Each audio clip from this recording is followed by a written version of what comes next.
Assalamualaikum warahmatullahi wabarakatuh. Hai teman-teman, selamat datang di podcast Jurnalistik Muda Beraksi. Perkenalkan, saya Aisyah Nur Fadila, bisa dipanggil Kak Aisyah. Saya sebagai host di sini dan hari ini kita akan membahas sesuatu yang penting banget di dunia komunikasi. Ada yang tahu? Ya, betul. Itu adalah teks berita. Nih, kamu suka baca berita nggak? Atau sering melihatnya di televisi mungkin? Nah, agar bisa mengikuti perkembangan informasi saat ini, kamu itu perlu mengakses berita terkini, ya kan? Tapi, apakah teks berita itu sama saja dengan teks lainnya? Seperti teks deskripsi dan teks pidato? Eits, ternyata ketiganya itu berbeda loh. Kamu bisa membedakannya dengan melihat ciri-ciri teks berita. Seperti yang kamu tahu, saat ini sangat mudah mendapatkan informasi dan berita terbaru karena sudah didukung dengan teknologi internet yang memadai.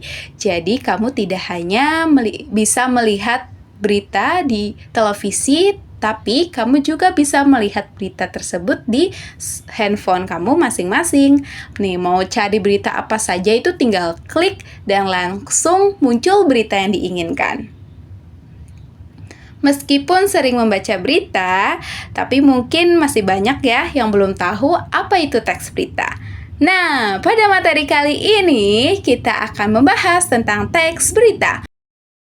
Mulai dari pengertiannya, unsur teks, ciri-ciri, struktur, hingga praktik cara menyimak berita. Yuk kita pelajari bareng-bareng dan simak terus.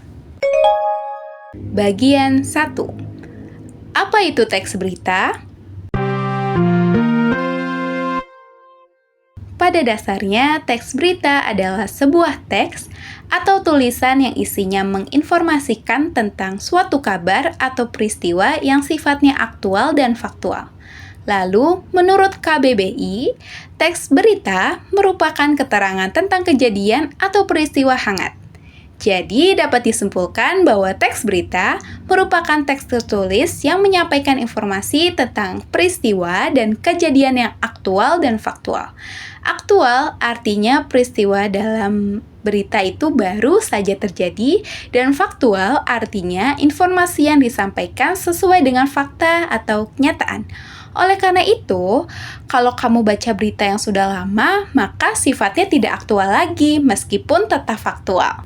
Fungsi dari teks berita sendiri adalah untuk memberikan informasi terbaru kepada masyarakat tentang peristiwa tertentu sehingga bisa dijadikan sebagai bahan pertimbangan dalam pengambilan keputusan dan membantu masyarakat agar lebih waspada. Bagian 2. Apa unsur-unsur teks berita? Pada dasarnya, unsur teks berita terdiri dari 6 hal dan sering disebut dengan istilah 5W plus 1H. Apa itu 5W plus 1H? Pasti kamu pernah mendengarnya kan di sekolah? Ya, 5W adalah what, where, when, who, why, dan how. Nah, penjelasannya berikut ini. What itu adalah apa? Ya, unsur apa pada teks berita akan menjelaskan mengenai peristiwa yang terjadi, sehingga kamu bisa mengetahui dengan mudah berita tersebut menceritakan tentang peristiwa atau kejadian apa. Yang kedua, where, di mana. Unsur di mana pada teks berita akan menunjukkan lokasi dari kejadian atau peristiwa di dalam teks berita tersebut. Unsur ini harus ada karena bisa memastikan bahwa peristiwa tersebut itu sesuai dengan fakta yang sebenarnya. Ketiga, when, kapan. Unsur kapan ini dalam teks berita langsung menunjukkan tentang waktu kejadian. Informasi tentang kapan kejadian dalam berita merupakan hal yang sangat penting karena bisa menunjukkan kalau berita tersebut aktual. Selanjutnya, who, siapa. Unsur siapa dapat menunjukkan tentang orang-orang yang terlibat dalam peristiwa atau kejadian di dalam berita. Siapa di sini bisa orang yang menjadi korban, saksi mata, atau bahkan pelaku. Yang berikutnya, why, mengapa. Unsur mengapa dalam teks berita akan menjelaskan mengapa sebuah peristiwa dalam berita tersebut bisa terjadi. Dengan kata lain, unsur ini merupakan penyebab, alasan, dan latar belakang dari terjadinya sebuah peristiwa. Dan yang terakhir nih, how, bagaimana. Unsur bagaimana akan memberikan informasi dan penjelasan mengenai proses terjadinya suatu peristiwa. Peristiwa kejadian tersebut ditelaah sesuai dengan urutan waktunya. Nah, tapi selain 5W+1 ada yang lain loh, istilahnya yaitu adik Simba. Ada yang pernah dengar juga adik Simba itu apa? Ya, adik Simba itu singkatan dari apa, di mana, kapan, siapa, mengapa, dan bagaimana. Oke, semoga membantu. Bagian 3. Apa ciri-ciri teks berita? Teks berita tentu sangat berbeda dengan teks lainnya. Teks berita biasanya dibuat oleh wartawan dan disajikan secara objektif tanpa memuat opini penulis. Sementara itu, teks non-berita bisa dibuat oleh masyarakat umum atau ahli di bidang tertentu, serta bisa berisikan info opini pribadi. Dalam menyajikan teks berita, seorang wartawan juga terikat oleh kode etik dan aturan tertentu, sehingga tidak sama dengan penulisan teks non-berita yang biasanya dituangkan oleh masyarakat umum. Teks berita ditulis menggunakan bahasa baku dan disampaikan secara jelas agar mudah dimengerti. Untuk mengetahui apa saja ciri-ciri teks berita yang baik, kamu bisa simak penjelasan berikut ini. Yang pertama, aktual.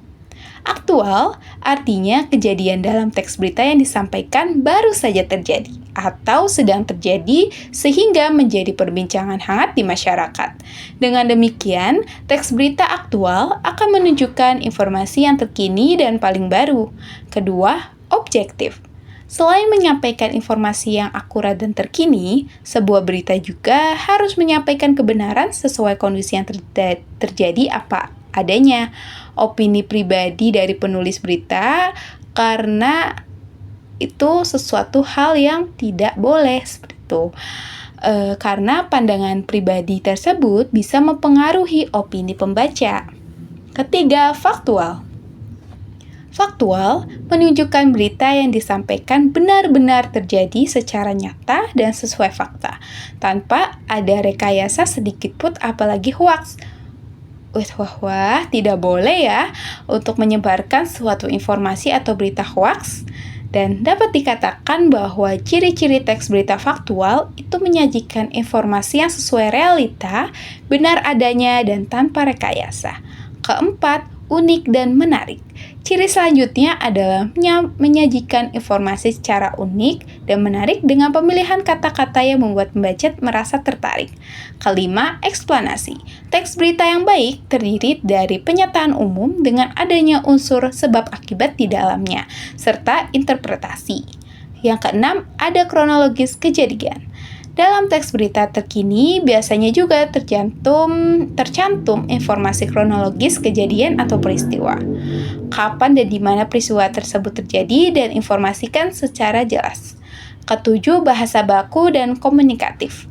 Ciri selanjutnya adalah menggunakan bahasa yang baku dan komunikatif. Bahasa yang digunakan biasanya sederhana dan mudah dipahami. Dengan begitu, pembaca dan masyarakat akan lebih mudah mencerna dan memahami isi teks berita yang disampaikan. Bagian 4. Bagaimana struktur teks berita? Bagian teks berita itu apa saja sih? Nah, kalau kamu mau belajar menulis teks berita, maka harus memperhatikan struktur dalam teks berita. Untuk lebih jelasnya, berikut adalah beberapa struktur teks berita yang bisa kamu pelajari. Yang pertama, judul berita atau headline. Judul memiliki fungsi yang sangat penting dalam sebuah berita karena akan menarik perhatian pembaca. Jadi, sebelum kamu membuat teks berita, harus dipastikan judulnya itu unik dan menarik ya, agar banyak yang penasaran dan akhirnya membaca berita kamu. Kedua, lead atau kepala berita. Struktur berikutnya adalah kepala berita, yang biasanya diawali dengan teks singkat yang memuat unsur 5W plus 1H. Yang tadi sudah seperti yang telah dijelaskan sebelumnya ya.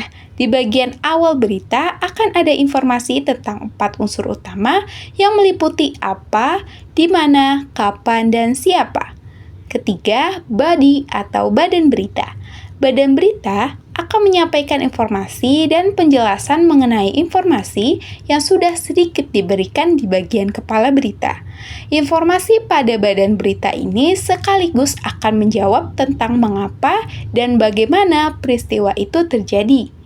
Yang keempat, ekor berita. Yang terakhir, berupa ekor berita yang sifatnya berupa informasi tambahan.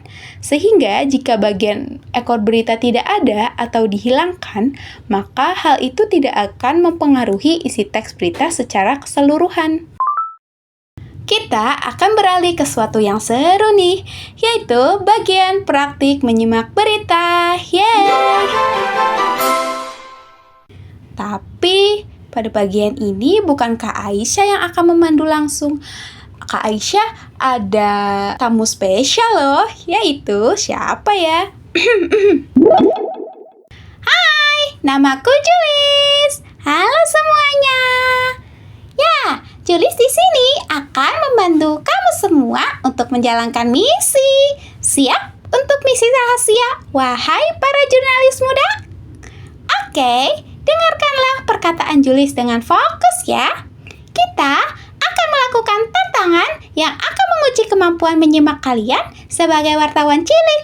Bersiaplah. Persiapannya super penting. Yang pertama, siapkan alat tulis keren kalian. Kedua, buku catatan rahasia kalian.